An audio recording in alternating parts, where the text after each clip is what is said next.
The morning sun rose over New Haven like it did every other day.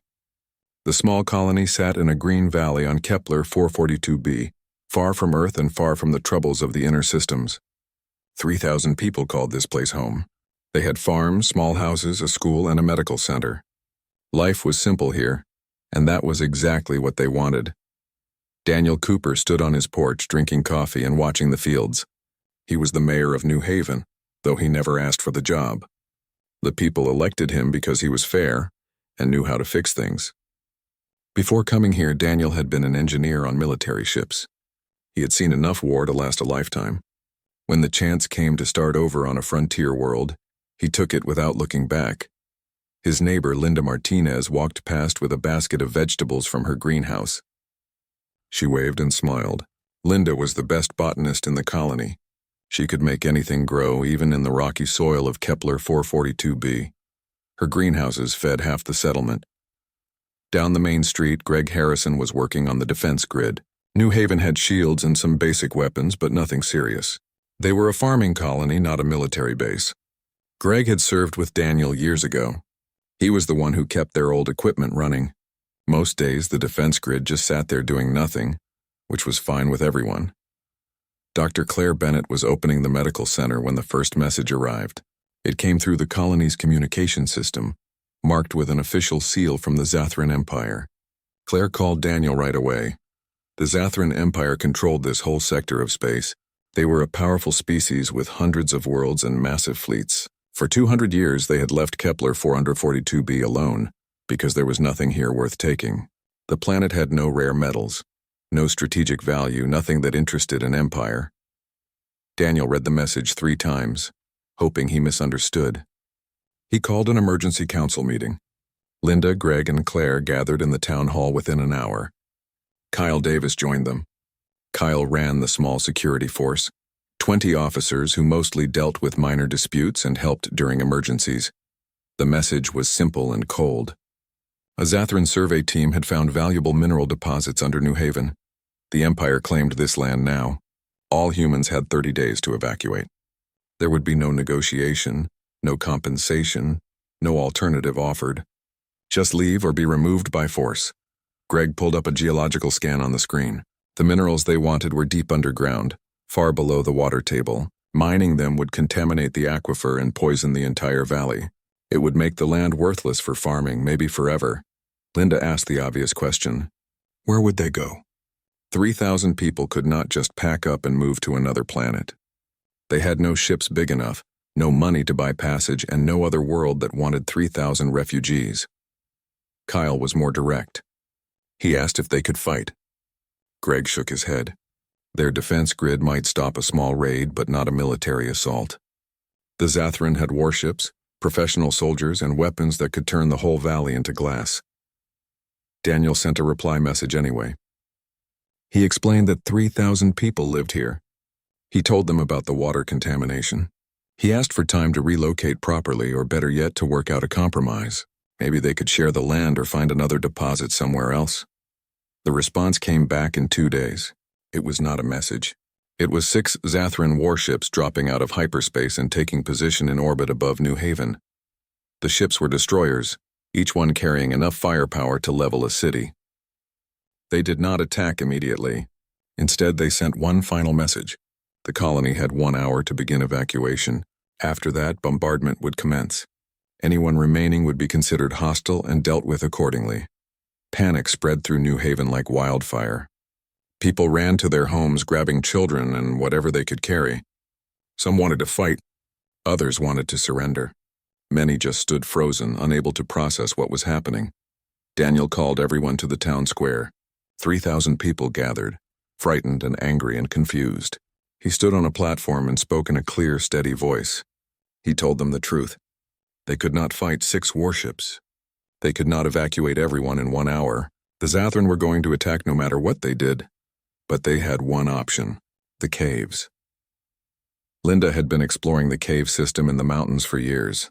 She had mapped hundreds of miles of tunnels, ancient lava tubes that ran deep under the valley. Some were huge, big enough to hold hundreds of people. They connected to natural springs and geothermal vents. People could survive down there, at least for a while. Greg said he could boost the shields, maybe buy them a few hours instead of one. Kyle and his security teams would guide people to the caves in groups. Claire would set up medical stations underground. It was not a good plan, but it was the only plan they had. The next hour was chaos in the best possible way. Families moved in organized groups toward the mountain paths. Volunteers carried supplies and equipment. Teachers led children in lines, keeping them calm with songs and games. The elderly and injured went first, transported in vehicles. Greg worked frantically at the Defense Control Center, rerouting power and pushing the old system beyond its limits. The shields were designed to stop small weapons and debris. He was trying to make them stop military-grade plasma cannons. It should not be possible, but Greg had been tinkering with this system for 3 years. He knew every circuit and power conduit. If anyone could make it work, he could. Kyle organized his security teams into evacuation coordinators. They knew every path to the caves, every safe route. They moved people quickly but carefully, making sure no one got left behind. 40 minutes after the warning, the first civilians entered the caves. 50 minutes in, half the colony was underground. At 55 minutes, Daniel was still in town, helping an elderly man who refused to leave his home. Greg was at the defense center, his hands flying over the controls. Kyle was making one last sweep of the residential area. At exactly 1 hour, the bombardment began. Plasma fire streaked down from orbit, brilliant blue-white bolts that lit up the afternoon sky. They hit the defense shields and exploded in massive bursts of energy. The shields held. Greg had actually done it. The impossible shields were working. Daniel ran for the caves, half carrying the old man. Behind him, New Haven started to burn. The shields lasted 3 hours and 17 minutes. From inside the caves, the colonists felt every hit through the rock itself. The mountain shook with each impact. Dust fell from the ceiling. Children cried while their parents held them close and whispered that everything would be okay, even though no one believed it. Greg had made it to the caves with minutes to spare. He sat in the main cavern with a portable monitor, watching the shield strength drop percentage by percentage. When it finally hit 0, he closed his eyes and waited for the end. The bombardment continued for another 2 hours, but now there were no shields, nothing between the plasma fire and the settlement. The Zathran warships poured destruction onto New Haven without mercy. Every building, every street, every piece of equipment was targeted and destroyed. The farmlands were burned. The greenhouses melted. The town hall where they had met just days ago became a crater. Inside the caves, people listened to their world die. Some prayed, some cursed, some just held each other in silence. War Coordinator Thexrel watched from his command ship with satisfaction. The human settlement was gone, reduced to smoking ruins. His sensors showed no life signs in the target area. The mission was complete. He sent a message to the Zathran High Command. 1 human colony eliminated. Mining operations could begin. What Thexrel did not know was that his sensors were looking in the wrong place. The caves were shielded by hundreds of feet of rock. His equipment could not detect the 3,000 people hiding beneath his victory. 2 days after the bombardment, Zathran landing craft descended to the valley. Soldiers in heavy armor swept through the ruins, confirming the destruction. Engineers brought mining equipment. Construction teams started building Firebase Domination, a military outpost that would protect the mining operation. Governor Velshara arrived on the 3rd day. She was a civilian administrator, sent to oversee the new extraction project. She walked through the ruins of New Haven and felt nothing. To her, this was just business. The Empire needed minerals. Some humans had been in the way. Now they were not. Simple. Within a week, 5,000 Zathran workers and soldiers had established a full base on top of what used to be New Haven. They brought prefabricated buildings, power generators, defensive turrets, and communication arrays. They set up barracks, mess halls, and command centers. Fire-based domination grew quickly, a Zathran military installation on human ruins. In the caves, Daniel held council meetings by lamplight. The colonists had brought what supplies they could carry, but it was not enough for 3,000 people to live on indefinitely. They needed food, water, medicine, and a plan. Linda became their lifeline. The caves had water from underground springs. She started growing fast-growing fungi that could feed large groups.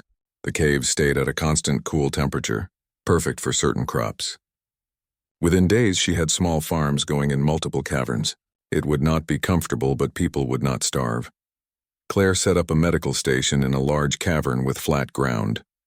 They had brought basic supplies, but nothing advanced. She trained volunteers to help her, teaching them basic first aid and how to treat common injuries. People were getting cuts and bruises from living in rough caves. There were respiratory issues from the dust, but no one complained. Everyone knew how lucky they were to be alive. Kyle called his security team together. 20 officers, most of them former military like him. They had weapons, basic armor, and years of training. Kyle had spent a decade in Earth Special Operations Command before retiring to the colonies. He knew combat, real combat, not just security work. He asked them a simple question. Did they want to hide in caves until they starved, or did they want to do something about the army sitting on their homes? Every single one volunteered. Greg joined them. He had been studying the Zathran equipment from their monitoring station deep in the caves. The colonists had sensors that could watch the firebase from a distance. What he saw gave him ideas. Bad ideas, dangerous ideas, but ideas that might actually work. Daniel did not like it. He was mayor, not a military commander. These were farmers and teachers and shopkeepers, not soldiers. They could not fight an army. Kyle disagreed. They could not fight an army in open battle. But this was not going to be open battle. This was going to be something the Zathran had never experienced before. This was going to be guerrilla warfare, human style. The first attack happened 2 weeks after the bombardment. A Zathran patrol was checking the perimeter of the firebase at night. 3 soldiers walking a standard route they had walked a dozen times before. They never made it back. The Zathran found them the next morning. Their weapons were gone. Their communication equipment was missing. The soldiers themselves were dead, killed with precision and silence. Thexrel ordered increased patrols and better lighting around the perimeter. 3 nights later, a supply depot caught fire. The flames consumed a week's worth of food and equipment before anyone could stop it. Investigators found no cause. It was just a fire, they said. Equipment malfunction. But Kyle's team knew better. They had set that fire and disappeared before anyone knew they were there. The attacks continued.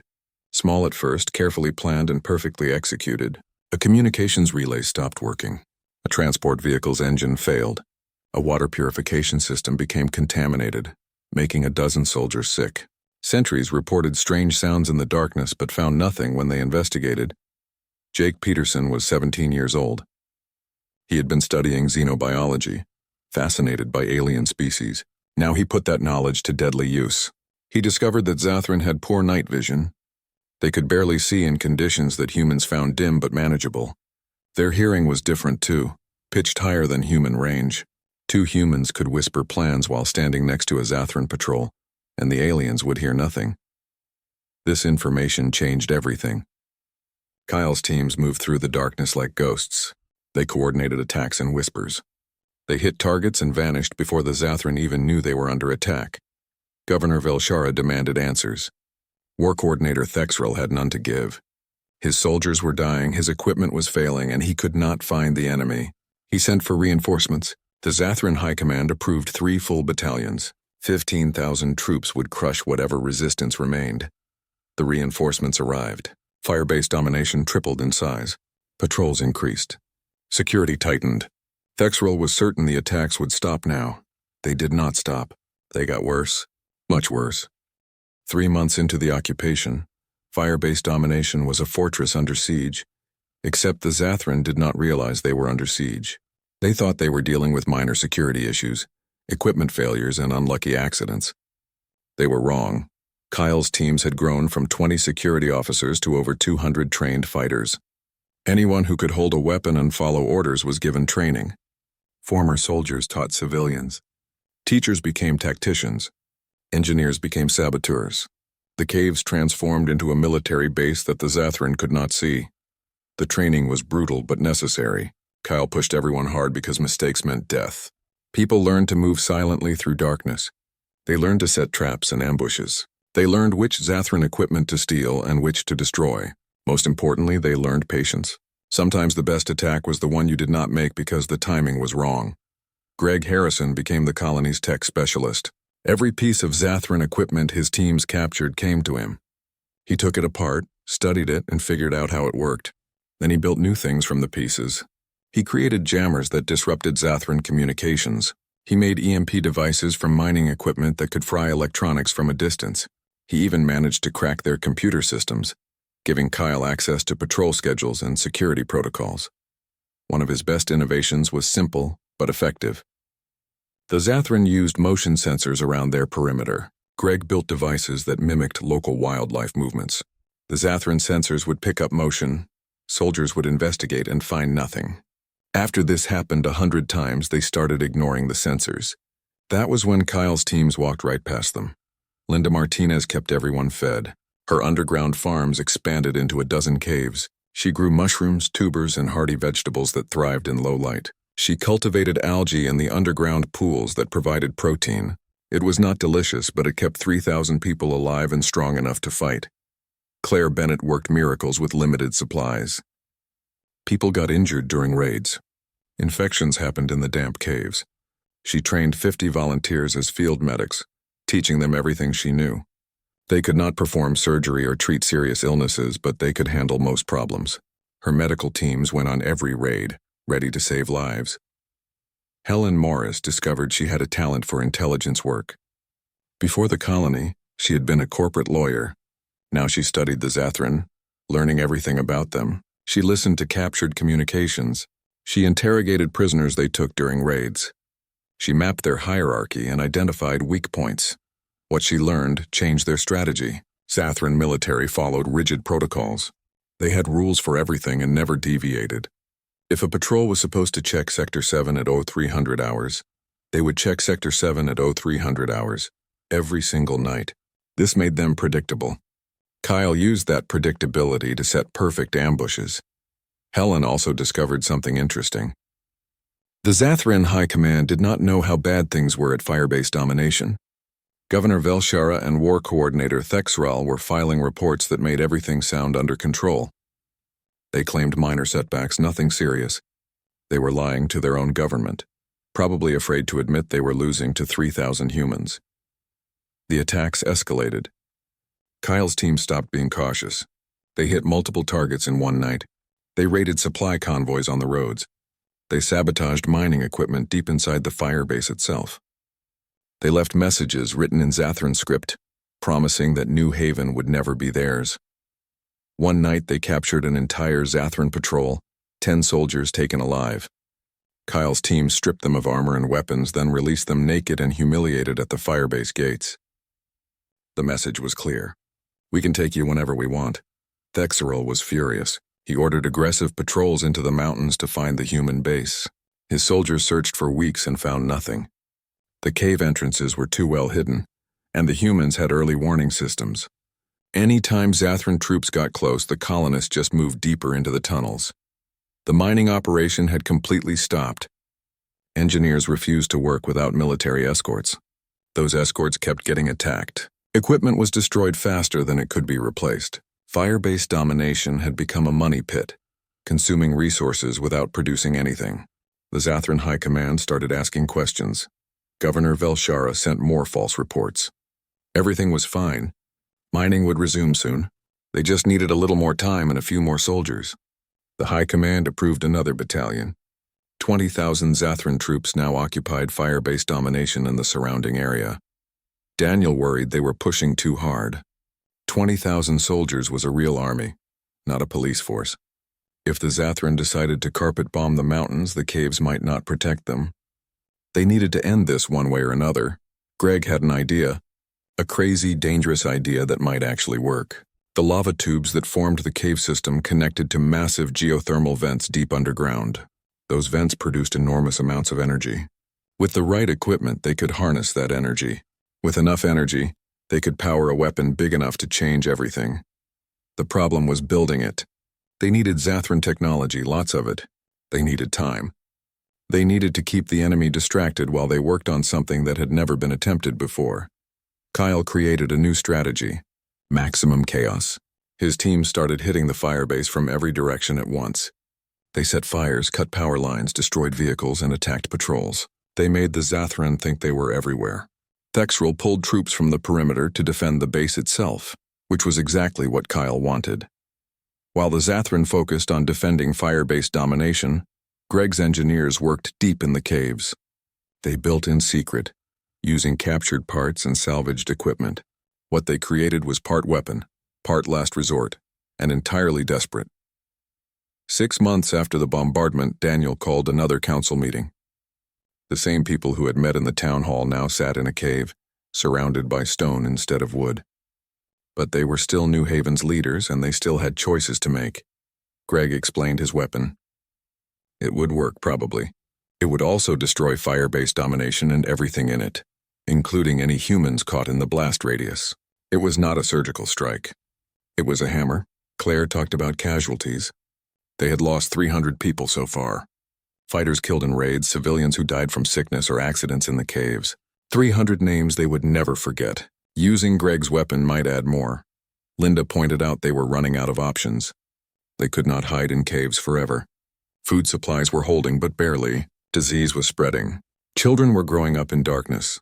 This had to end. Kyle said something that made everyone stop and think.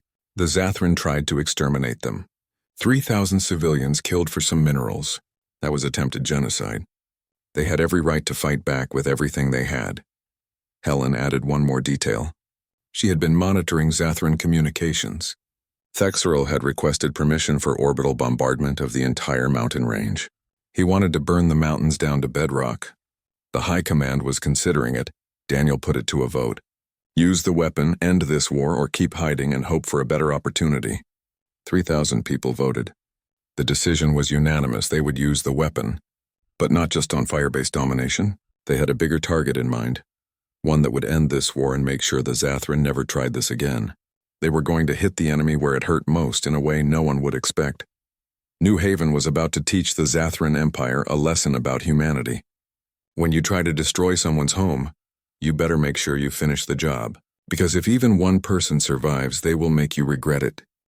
The weapon was ready 3 weeks later. Greg called it the Pulse, though it was much more than a simple electromagnetic pulse. Deep in the caves, his team had built a network of capacitors and amplifiers connected directly to the geothermal vents. When activated, it would channel enough energy to create a shockwave through the planet's crust itself. Every electronic device within 100 miles would be instantly fried. Ships in low orbit would lose power. Even hardened military equipment would fail. The problem was testing it. They had one shot. If it did not work, they would reveal their position and waste months of work. If it worked too well, it might cause earthquakes or volcanic activity. Greg admitted he was guessing about half the engineering. The other half was pure hope and desperation. Kyle planned the ground assault to coincide with the pulse. When the Zathran lost power, his teams would hit fire-based domination from all sides. They would capture as much equipment and as many prisoners as possible, especially the leadership. Governor Velshara and War Coordinator Thexerl were the prizes. With them, New Haven would have leverage. The assault teams prepared for weeks. They drilled in the caves, practicing room-to-room combat and prisoner handling. They studied maps of fire-based domination until everyone knew the layout by heart. They gathered every weapon they had captured or made. It still was not enough firepower for a fair fight, but Kyle was not planning a fair fight. Helen Morris worked on the next phase. Capturing the firebase was just the beginning. They needed to broadcast their victory and their demands to the entire Zathran Empire. She wrote a message, revised it 100 times, and showed it to Daniel. He read it twice and nodded. It was harsh, but it was honest. The Zathran would not like it, but they needed to hear it. Linda and Claire prepared for the aftermath. When the fighting stopped, there would be wounded on both sides. Claire organized her medical teams and stockpiled supplies. Linda created emergency food stores, enough to feed everyone for weeks if the fighting lasted longer than expected. The night before the attack, Daniel walked through the caves. 3,000 people lived here now, in a city carved from stone and lit by electric lamps powered by geothermal energy. Children played in the caverns. Families ate dinner together. People worked, studied, and tried to live normal lives in the most abnormal circumstances. He stopped at a memorial wall where 300 names were carved into stone. Every person they had lost was remembered here. Soldiers who died in combat, civilians who succumbed to illness. Even the old man Daniel had tried to save during the initial evacuation who passed away a month later. 300 people who came to Kepler 442b looking for peace and found only war. Tomorrow that number might grow, or tomorrow might end the war entirely. Daniel did not know which would happen. He only knew they had to try. The attack began at dawn. Greg activated the pulse from deep in the cave system. The weapon hummed, gathering energy from the geothermal vents. The hum became a roar. Then the roar became something felt rather than heard, a vibration that shook the entire mountain. The shockwave spread through the planet's crust at incredible speed. It hit Firebase domination like an invisible tsunami. Every light went out simultaneously. Computer systems crashed. Vehicles died mid-operation. Communication arrays went silent. Weapon systems stopped working. Even personal devices and handheld equipment failed. In orbit, 6 Zathran warships suddenly lost power. Their engines shut down. Navigation failed. Life support switched to emergency backup systems. The ships did not crash, but they were dead in space, unable to fight or flee. At Firebase domination, chaos erupted. 20,000 Zathran soldiers found themselves in the dark with no communications, no sensors, and no working weapons. Officers shouted orders that no one beyond arm's reach could hear. Soldiers stumbled around trying to find emergency equipment that also did not work. That was when Kyle's teams attacked. They came from 12 directions at once, moving fast through the confusion. They used captured Zathran weapons that the pulse had not affected because they were shielded in the caves. They threw homemade flashbangs that blinded and deafened already disoriented soldiers. They moved with purpose while the Zathran moved with panic. The assault teams bypassed most of the base, heading straight for the command center. Kyle led the team himself with 50 of his best fighters. They breached the building in under 2 minutes, moving through corridors they had memorized from stolen blueprints. Governor Velshara was in her office when they burst in. She reached for a weapon that did not work. Kyle's team had her restrained and secured before she could say a word. War Coordinator Thexral was in the command center, trying to understand what had happened. He had planned for human attacks, for sabotage, even for suicide bombings. He had never planned for every piece of technology to fail at once. When Kyle's team arrived, Thexral did something that surprised everyone. He surrendered without a fight. By noon, Firebase domination belonged to New Haven.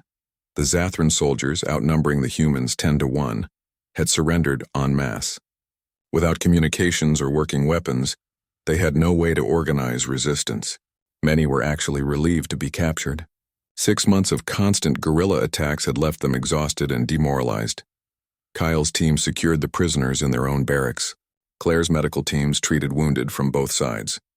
Greg's engineers worked to restore basic power to essential systems only, keeping the Zathran from regaining any military capability.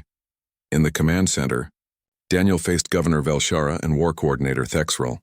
They sat in chairs, hands secured, looking at the human they had tried to exterminate. Velshara glared with hatred.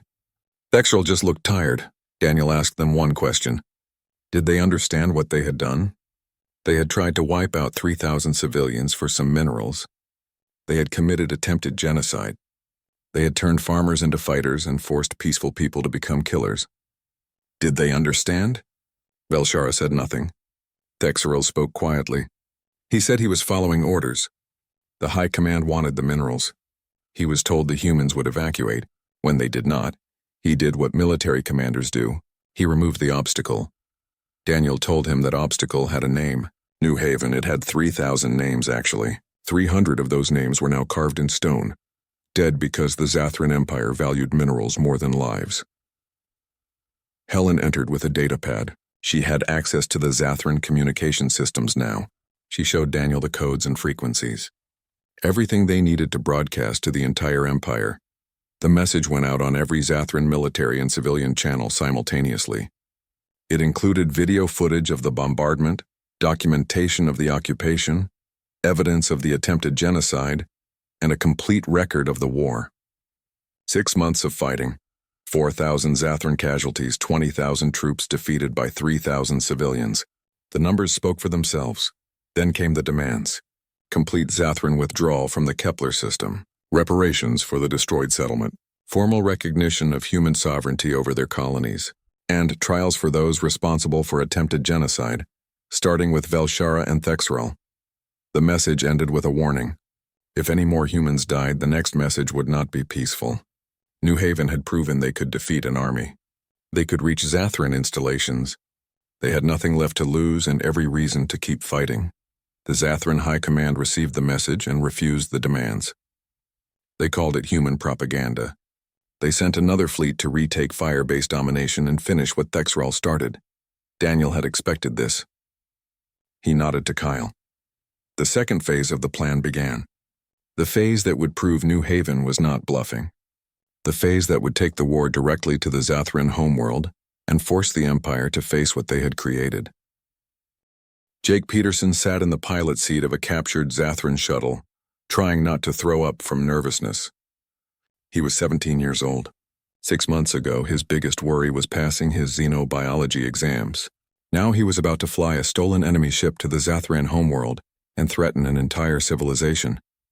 With him were 2 other pilots, both former civilians who had learned to fly Zathran craft during the occupation. Nick Andrews had been a transport pilot before coming to New Haven. Betty Walsh had never flown anything before the war, but she had a natural talent and 6 months of desperate practice. Their shuttle was one of 3 captured during the battle for fire-based domination. Greg had spent 2 weeks making sure it could fly and checking every system for tracking devices or remote controls. The ship was clean and ready. What Greg could not guarantee was that 3 humans could successfully fly it across space without getting caught or killed. The plan was simple in concept, but terrifying in execution. They would use Zathran navigation codes to reach the homeworld. They would enter orbit around the capital city of Kelshara. They would broadcast a message proving that humans could strike at the heart of the Empire whenever they wanted. Then they would leave before the Zathran military figured out what was happening and shot them down. If it worked, it would force the Zathran to negotiate. If it failed, 3 kids would die far from home, and New Haven would lose any chance at a peaceful resolution. Daniel had volunteered to go instead. So had Kyle and a dozen other adults. But Jake and his team were the best pilots they had.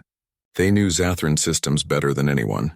They had youth on their side, faster reflexes, and quicker learning. The mission needed them, so they went. The shuttle launched from Kepler 442b at midnight. By dawn, they were beyond the system, jumping to hyperspace using coordinates pulled from Velshara's personal files. The trip would take 3 days.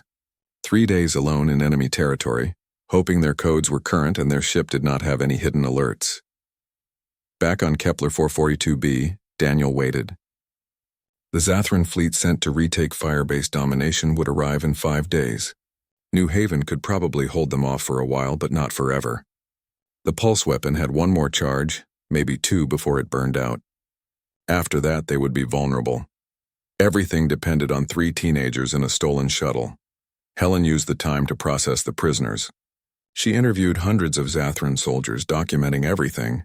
Most were just following orders sent to fire-based domination without really understanding why. They knew humans were being removed from contested territory, nothing more. When she showed them footage of the bombardment, many were shocked. Some did not believe it. Others looked sick. She separated prisoners into groups. The true believers who supported the genocide went into one section. The ones who were just doing their jobs went into another. The ones who actively objected and wanted to help went into a third, small group.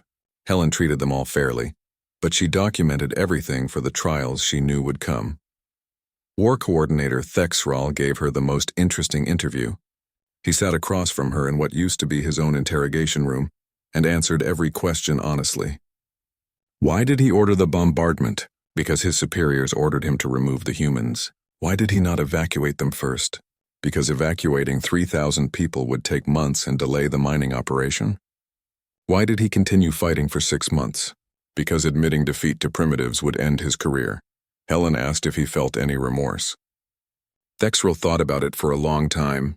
Then he said yes, but not for the reasons she probably wanted. He regretted underestimating humans. He regretted lying to the High Command about how bad the situation was. He regretted wasting 4,000 Zathran lives on a failed operation. But he did not particularly regret trying to exterminate New Haven, because in his worldview that was just war. Helen thanked him for his honesty and had him returned to his cell. She would make sure his words were included in the official record. The Zathran needed to see this, needed to understand the mindset that had led to this disaster. 3 days after launch, Jake's shuttle arrived at the Zathran homeworld. Their codes worked. Traffic control gave them approach clearance without question. They entered orbit over Kelshara. A sprawling city of 60 million Zathran, Jake activated the broadcast system. The message went out on every frequency, civilian and military. It included their position, their human identities, and a simple statement. New Haven could strike at the heart of the Empire whenever they chose. This was a demonstration, not an attack. But if one more human died on Kepler 442b, the next visit would bring something more destructive than cameras. The message played on repeat for 10 minutes. 10 minutes of every Zathran on the homeworld seeing a human shuttle in orbit, realizing their defenses had been penetrated, understanding that the war was not as contained as their government claimed. Then Jake and his team jumped to hyperspace and ran for home. Zathran interceptors launched too late. They had done it. They had threatened the Zathran homeworld and survived. The reaction was immediate and explosive. Protests erupted in Kelshara's streets. How did humans penetrate their defenses? Why was the government lying about the war? Zathran civilians demanded answers. They wanted to know why thousands of their soldiers were dying on some backwater planet for minerals that could probably be found elsewhere. Opposition political groups seized the moment. They called for investigations, for accountability, for peace. They questioned the entire military leadership. Some called for the high command to resign. The economy, already strained by 2 years of expensive war, started to crack. Investors pulled funding from military contractors. Trade partners questioned the empire's stability. Colonial worlds, seeing that even the homeworld was not safe, started talking about independence. The Zathran High Command tried to maintain order, but the damage was done. Their own people had lost faith in them. The military was demoralized after losing to human civilians. The government was divided between those who wanted to escalate and those who wanted to cut their losses.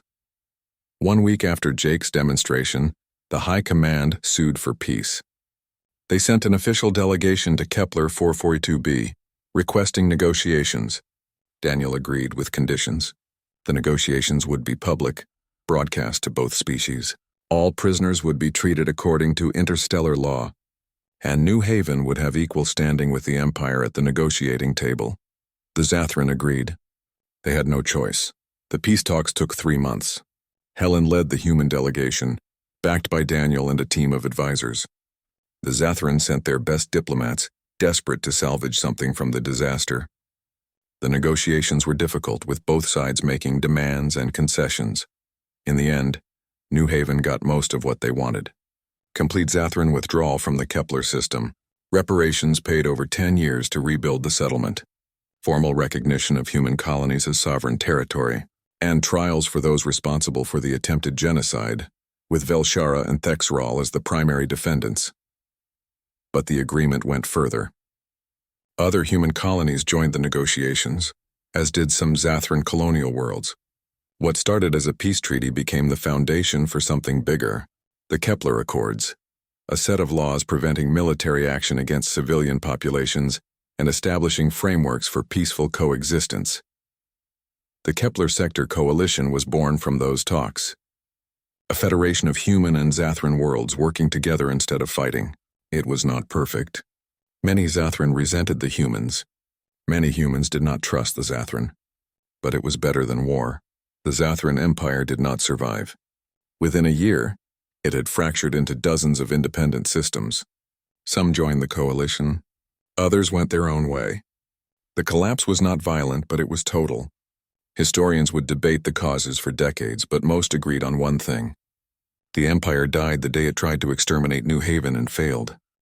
2 years after the bombardment, Daniel Cooper stood in a building that used to be the Zathran High Command headquarters, the place where orders had been given to destroy his home. Now it served as the main offices for the Kepler Sector Coalition, a symbol of how much had changed.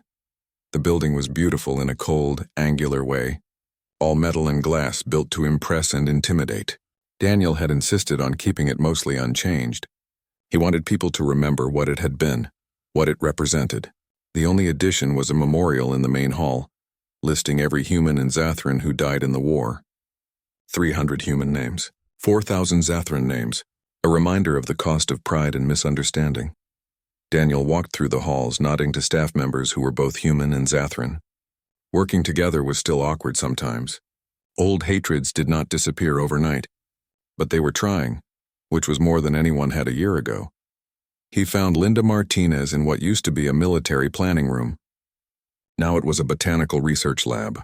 She had plants growing everywhere, mixing Earth species with native Kepler 442b varieties. She was teaching Zathran botanists about cross-species agriculture, sharing techniques she had developed in the caves during the war. Linda smiled when she saw Daniel. She showed him a new hybrid mushroom that could grow in almost any conditions and provided excellent nutrition. She planned to introduce it on several colony worlds where food was scarce. The Zathran were actually excited about it. Turns out they loved mushrooms, even the ones that humans developed. Outside, the Valley of New Haven was being rebuilt. Zathran construction crews worked alongside human volunteers, raising new buildings on the ruins of the old. The designs were different now, a blend of human practicality and Zathran aesthetics. The new town hall was half finished, already looking impressive. Greg Harrison ran an engineering academy in the rebuilt settlement. He taught both species how to work with each other's technology. His students included the Zathran engineers who had tried to mine the valley, now learning how to build instead of extract. Greg had forgiven them mostly. He said holding grudges was exhausting, and he had better things to do. His academy had become famous across multiple systems. Students traveled from dozens of worlds to learn from the man who had built a weapon from geothermal vents and mining equipment. Greg was embarrassed by the attention. He insisted he had just thrown things together and hoped they worked. His students did not believe him. Claire Bennett operated a hospital that served the entire sector. It was built on the site where the medical center had been destroyed. She had Zathran doctors working with human nurses, treating patients from both species and several others who had joined the coalition. Medical knowledge was being shared freely now. Claire had published papers on treating Zathran biology that were required reading in medical schools across known space. She had trained over 200 field medics during the war. Most of them were now full doctors, running clinics on various worlds. Claire was proud of them, though she wished the circumstances of their training had been different. She often said the best doctor was one who never saw combat. Her students disagreed. They said combat had taught them to stay calm under pressure and to value every life equally. Kyle Davis trained coalition security forces in defensive tactics. Not how to attack, but how to defend and de-escalate. He had seen enough combat for one lifetime. Now he taught others how to avoid it. His training programs were mandatory for all coalition security personnel. The focus was on protecting civilians and preventing conflicts before they started. Kyle still had nightmares sometimes. He would wake up back in the caves, planning raids and counting casualties. But therapy helped, and so did teaching. Every student who graduated without ever needing to fire a weapon in anger was a victory. He kept count of those victories the way he used to count successful missions. Helen Morris served as the coalition's chief diplomat. She negotiated trade agreements, settled disputes, and worked to expand the coalition to new worlds. Her legal background made her perfect for drafting treaties and agreements that actually held up under scrutiny. She was tough but fair, respected by both humans and Zathran. She also oversaw the war crimes trials. Governor Velshara and War Coordinator Thexrel had been found guilty of attempted genocide and violations of interstellar law. Velshara received a life sentence. Thexrel received 30 years with credit for his cooperation during the investigation. Both were imprisoned on neutral worlds, their trials serving as the foundation for the coalition's justice system. Helen made sure the trials were fair and transparent. She wanted them to be examples of justice, not revenge. Some humans disagreed, wanting harsher punishments. Some Zathran claimed the trials were victor's justice. Helen believed she had done the right thing when both sides were equally unhappy with the outcome. Jake Peterson was not 17 anymore. At 19, he taught xenobiology at the Coalition University, built on neutral ground between human and Zathran space. His specialty was cross-species cooperation, studying how different biology could work together. He was famous for the shuttle run to Kelshara, but he tried not to think about it too much. That mission had terrified him, and he still had nightmares about being shot down. His students called him a hero. Jake disagreed. He said heroes were people like Daniel, who kept 3,000 people alive in caves for 6 months. Or Linda, who fed them. Or Claire, who healed them. He had just been a kid flying a shuttle because someone had to do it. Nick Andrews and Betty Walsh, who had flown with him, worked as civilian pilots now. They ran a transport company that moved goods between coalition worlds. Business was good. Turns out being famous as the people who penetrated Zathran defenses was great for attracting customers who wanted reliable shipping. The rebuilt New Haven held 5,000 people now, double the original population. Humans and Zathran lived side by side, not always comfortably, but with growing respect. Children from both species attended the same schools. Markets sold food from multiple worlds. The town had a future that looked nothing like its past, but that was okay. The anniversary of the bombardment was a solemn occasion. Every year, the entire coalition paused to remember. Humans mourned their dead. Zathran mourned theirs. Together, they promised to prevent it from happening again. The memorial wall in New Haven had been expanded. 300 human names were now joined by the 4,000 Zathran who had died, most of them soldiers who were just following orders. Daniel gave a speech every year at the memorial. He talked about the cost of war, the price of peace, and the responsibility they all shared. He never let people forget what had happened. Memory was important. It kept them honest. This year, his speech focused on the future. New Haven had survived an attempted genocide and turned it into a foundation for peace. They had taken their worst moment and built something better from it. That was the human way. Not revenge, not domination, but persistence and adaptation. The Zathran in the audience listened carefully. Many had been part of the occupation force. They had fought in the firebase, been captured, and then released when the war ended. Now they lived in the coalition, working with the people they had once tried to destroy. It was strange for them, but they were adapting too. One of them approached Daniel after the speech, a former soldier who had been part of the initial bombardment. He asked how humans could forgive what had been done. Daniel did not answer right away.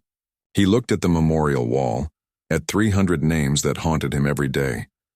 Finally, he said they had not forgotten, and they had not fully forgiven, but they had chosen to move forward because the alternative was an endless cycle of revenge and hatred. Someone had to stop the cycle. New Haven decided it would be them. The former soldier thanked him and walked away. Daniel watched him go, hoping it was enough. That evening, Daniel stood on the porch of his new house, built on the same spot where his old one had been. He drank coffee and watched the sunset over the valley. The fields were green again. The town was alive with lights and sounds. Children played in the streets. Everything looked peaceful. Linda joined him, carrying vegetables from her new greenhouse. She asked if he ever regretted fighting instead of fleeing. Daniel thought about it. 300 people had died. Thousands more had been traumatized. They had turned farmers into soldiers and lost innocence that could never be recovered. But they had also survived. They had built something that mattered. And they had proven something important to the galaxy. Humanity could be pushed, but there was a limit. Cross that limit, and even the smallest human settlement would fight back with everything they had. Daniel told Linda he regretted the cost, but not the choice. They had done what they had to do. New Haven had survived, and from that survival came a chance at something better. Linda nodded. She understood. They all understood. That was what made them New Haven. Not the buildings or the land, but the people who refused to give up even when giving up was the logical choice. The night grew dark. Stars appeared overhead, the same stars they had seen during the war. But now those stars represented possibilities instead of threats. The Kepler Sector coalition was young and fragile, but it was real. Other species were watching, considering joining. From one destroyed village on one insignificant planet,